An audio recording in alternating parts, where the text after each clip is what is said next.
Narito ang ulo ng mga balita sa mga oras na ito.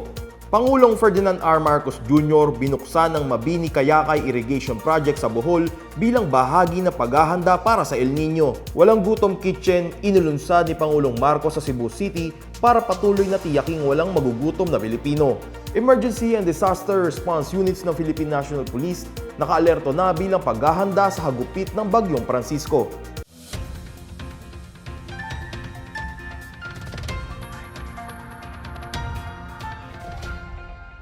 Ako po si John Dalistan para sa PNA Headlines. Pinangunahan ni Pangulong Ferdinand R. Marcos Jr. ang pagbubukas ng Mabini Kayakay Small Reservoir Irrigation Project sa Barangay Abaca sa Mabini, Bohol ngayong Lunes. Ang naturang reservoir ay nagkakahalaga ng mahigit 833 million pesos at ipinapatupad ng National Irrigation Administration. Ito ay makakapag-supply ng tubig sa tinatayang 530 ektarya ng lupang sakahan sa Bohol. Makikinabang dito ang mahigit 700 magsasaka mula sa mga munisipalidad ng Mabini at Alicia. Sa kanyang talumpati sa inaugurasyon na ginanap sa Barangay Abaca, sinabi ni Marcos na bahagi ang proyekto ng paghahanda ng administrasyon para protektahan ng mga magsasaka mula sa epekto ng climate change.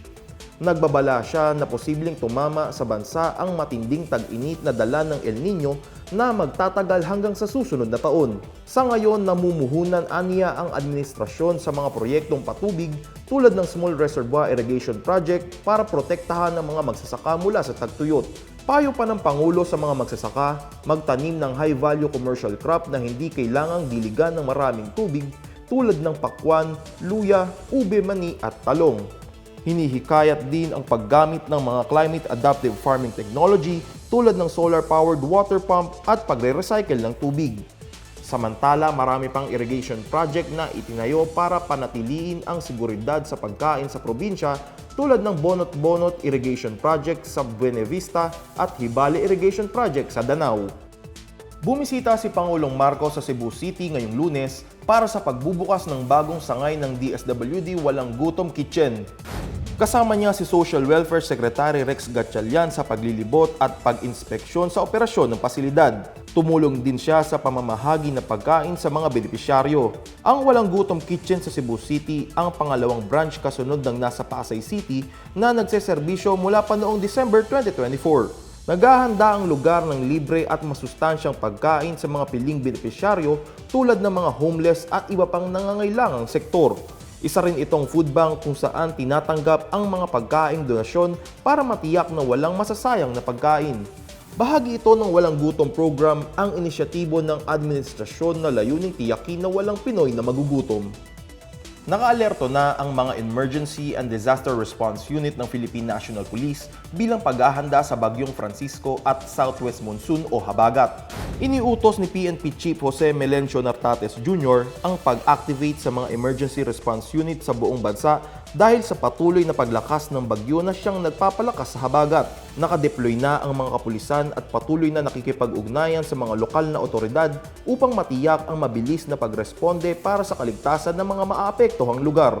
Ayon kay Nartates, sumusunod ang bawat pulis sa mga itinakdang protokol hinggil sa pagtugon sa kalamidad. Hinihikayat din ng PNP Chief ang publiko na maging mapagmatsyag at sundin ang mga opisyal na abiso habang patuloy na nagbabago ang lagay ng panahon sa mga susunod na araw.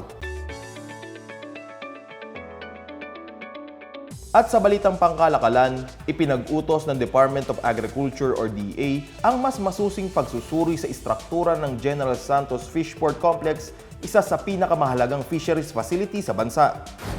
Pansamantalang nakasarado ang Market Halls 1, 2 at 3 ng Fishport habang limitado lamang ang paggamit sa Market Hall 4 dahil sa lindol noong June 8. Ayon kay Agriculture Secretary Francisco Tiu Laurel Jr., kailangan ng mas kumpletong pagkakaunawa sa kondisyon ng pasilidad na dapat suportado ng geotechnical investigation at dagdag na inspeksyon kasunod ng mga nangyaring aftershock. Base sa inisyal na ulat noong June 18, nananatiling matatag ang istruktura ng pantalan. Samantala, magsasagawa pa ng mas detalyadong pagsusuri upang higit na mapatunayan ang kalagayan ng pasilidad at malaman ang mga kinakailangang intervention para dito. Ang Gensan Fishport Complex ay nagsisilbing mahalagang sentro ng tuna industry at sumusuporta sa malawak na supply chain sa Mindanao at international export markets. Samantala, naglunsad ang Department of Trade and Industry Comprehensive Agrarian Reform Program o DTI-CARP na mga serye ng pagsasanay para sa mga negosyante at mga Agrarian Reform Beneficiary Organization sa lalawigan ng Bulacan. Layunin ng training na tugunan ng pangangailangan ng mga micro, small and medium enterprises sa kanayunan na makasabay sa kasalukuyang kalakaran ng negosyo. Isinagawa ang mga sesyon mula Abril hanggang Mayo sa 4 na komunidad sa Santa Maria, Pandi, Malolos at Bulacan. Nakatuon ng mga pagsasanay sa digital marketing, marketing management at customer engagement na magbibigay sa mga kalahok ng mga estratehiya upang mapahusay ang kanilang pagnenegosyo. Nakatakdang magsagawa ang DTI-CARP ng regular na monitoring at technical assistance upang matiyak na epektibong magagamit ang mga natutunang kasanayan. At yan ang pinakabago at pinakamainit na balita sa mga oras na ito, hatid sa inyo ng PNA Headlines. Para sa iba pang mga balita at informasyon, bisitahin lamang ang aming website, pna.gov.ph, ang aming Facebook at X account na Philippine News Agency.